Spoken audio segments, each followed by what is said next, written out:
center field. Hamilton coming in. He'll play it on a hop. Coming around from second is Hedges. Throw to the plate is not going to be in time. Hedges is in.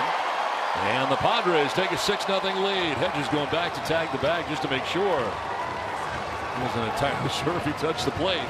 You know what?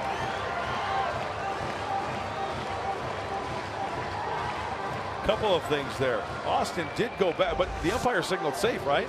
He did. Look at he's blocking the plate.